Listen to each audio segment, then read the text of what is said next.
Do you need to deload? No. Yes? Maybe?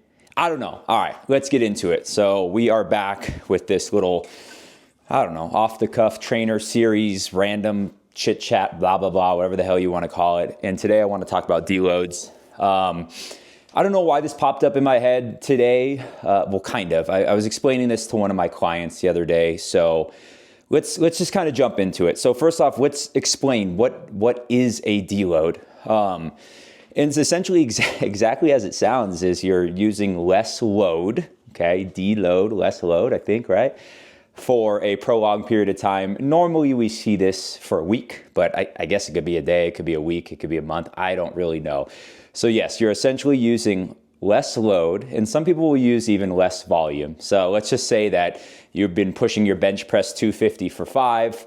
So maybe you spend a week where you're doing 200 for 5 or something like that. So the goal here is essentially a recovery week, but we still want some sort of stimulus to help with one, kind of the skill acquisition of whatever the movements are, and to ideally not kind of detrain or lose any of those gains or whatever. So it's this week where we generally are trying to, again, if we just finished a training block where that stimulus to fatigue was getting very, very high, more on that fatigue side, we're trying to deload to recover and reduce some of that fatigue to then hit it back the following week or whatever.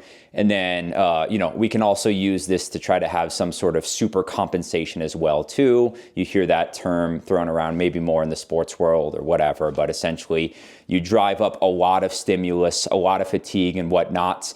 Performance starts going down. That's the kind of notification of, all right, fatigue is accumulated too high. Now let's spend a week where we're recovering. And then after that week, that's when that super compensation happens. And then you come back even stronger than you left with or whatever. Okay, so that's kind of explaining it in a nutshell, I guess. Now let's go into, why someone would use this. And again, generally it's because that using kind of Dr. Mike's term, stimulus to fatigue.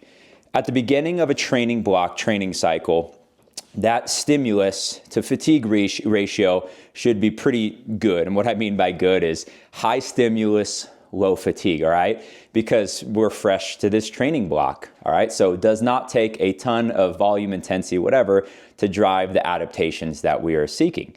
But then as weeks, days, training weeks, training days, blah, blah, blah, go by, usually that relationship starts getting a little bit closer and closer, meaning that you need to drive a bit more stimulus, a bit more volume intensity, and that's also going to correspond with more fatigue.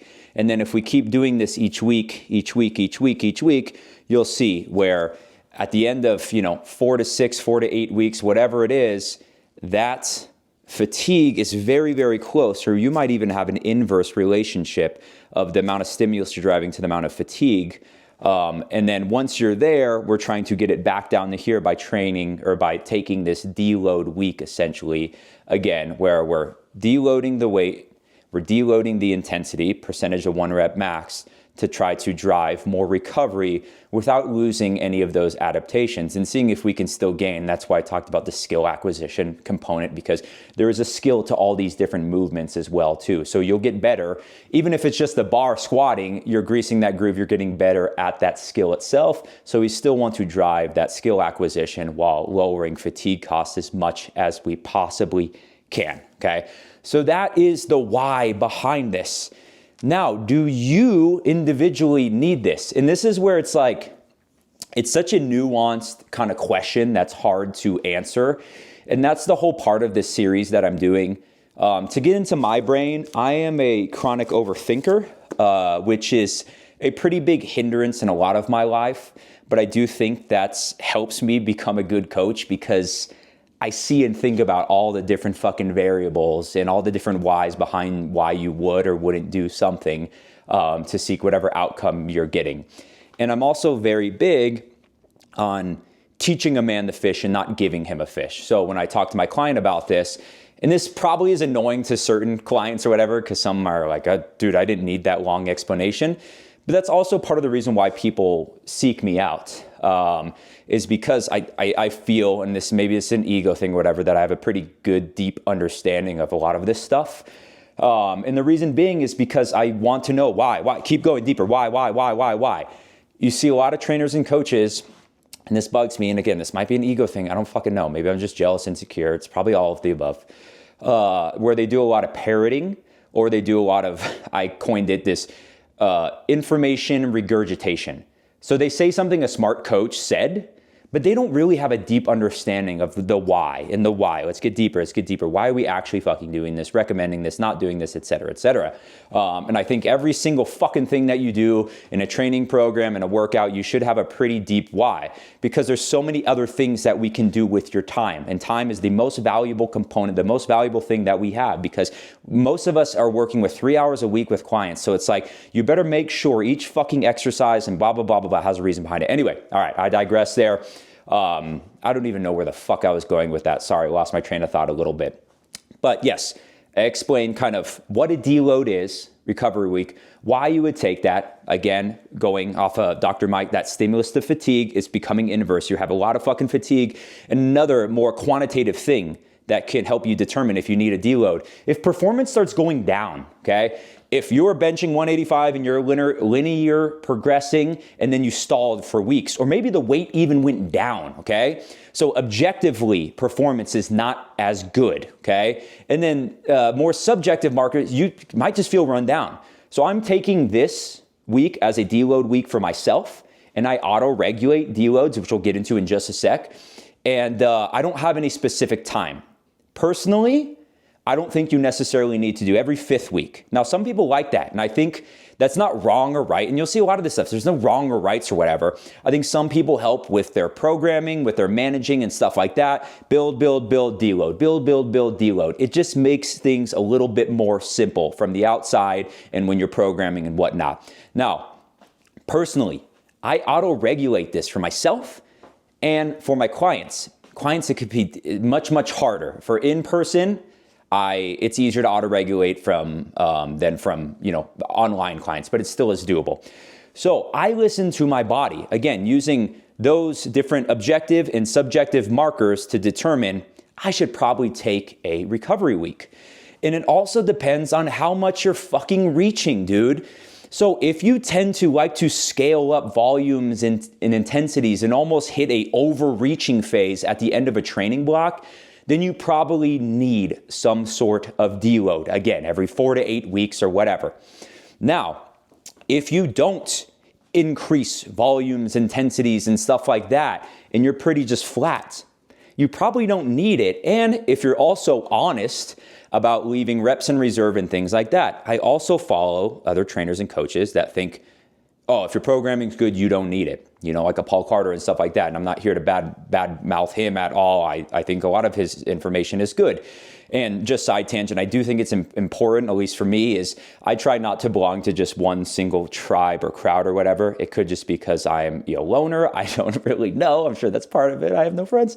But I want to learn from everyone, the good, the bad, the whatever, because I think there's solid, nuggets of information with everyone, So I think there is also truth to his stance that if you're regulating fatigue, which is the most important variable to regulate on a very zoomed in level, meaning per exercise, per set, per rep, and zoomed out per training session, per training week, per training month, et cetera, et cetera.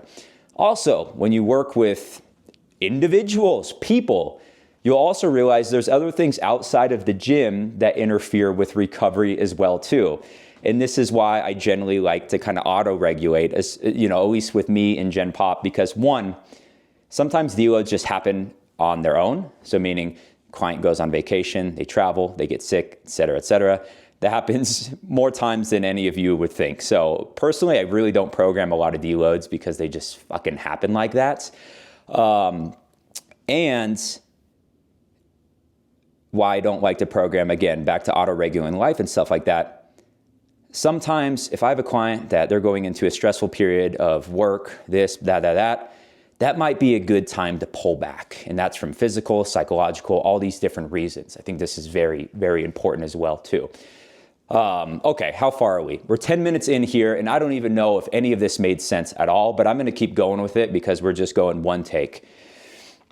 Now, so we started with what a deload is, why you would take them, and then some of these different variables that will kind of differentiate between if you want to and if you don't. Another big one is fucking preference, dude. Some people just like building and making things harder and harder and harder each week in their training block. So for that individual, if that's their preference, they love that style, that's what keeps them consistent showing up to the gym and giving effort, then maybe that deload approach to where it is planned, where they're just, we fucking crank for 5 weeks and then I relax. And we crank for 5 weeks out of preference. And this is something where I wish was talked about more, because the preference and what gets you showing up and what gives you giving effort and stuff like that is like, this is so fucking important. I always talk about this. If I had a scientist that planned and we took every blood marker and this and that, the perfect program, but that client, that individual didn't really like it, so they're showing up, they're half-assing, and they're sandbagging because they don't like it, then it's fucking, it's pointless at that point in time. It's irrelevant how good that program is, because the client is not really adhering, they're not giving effort or whatever. So all these things we need to talk about, and this stacks up, especially over the span of weeks and months and years and blah, blah, blah, blah, blah. So personal preference. If you like doing deloads, whether it's because of planning preferences and organizing your program, or you like to just fucking crank like a motherfucker for 5 weeks and then relax, fucking deload. Deload every 4 to 8 weeks. Listen to your body. See when some of those progressions start to stall out or when you start feeling tired, then fucking take a deload week. Go into the gym, reduce some of those loads, get some good movement, get some good blood flow in there, but let your body recover. That's another thing that I see. Deload. And I have to tell myself, I'm like, even yesterday I went in for a deload week and I wanted to push. I'm like, motherfucker, stop. This is a deload week. Listen to your fucking body. Be smart. Be the trainer that you are. Okay. So there's one. And then, so those are the people that probably would deload. Another just super side tangent on why someone would like to maybe plan and program these deloads and these building blocks.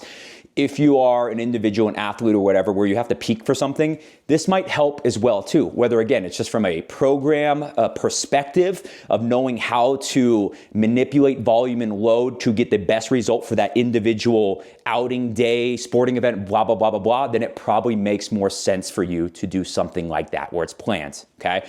Now, for the people that don't necessarily want to do it or, arguing the other side of it, yes, I don't think you necessarily fucking need it, or at least to plan it.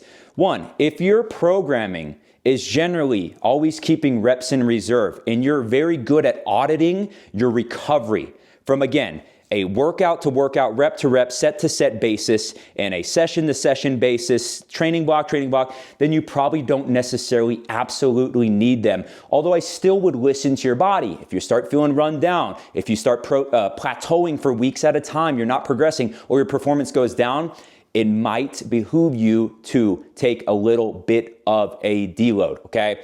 So 13 minutes in here. I hope that this was helpful. I know I jumped around a lot, and maybe I'll take this a little bit more seriously and do bullet points, but I'm just trying to have fun with this. And then all of you out there that are watching this get a little bit inside the chaos of my ADHD brain where it's just jumping around like crazy. But yeah, let me know what you think. Let me know what you think of these talks. Let me know if there's other topics that you want me to just kind of freestyle like this. And then all the other YouTube bullshit, like, comment, subscribe, blah, blah, blah, blah, blah. And I will be back ideally tomorrow with another one of these kind of off the cuff trainer talks. All right. Thanks, everybody.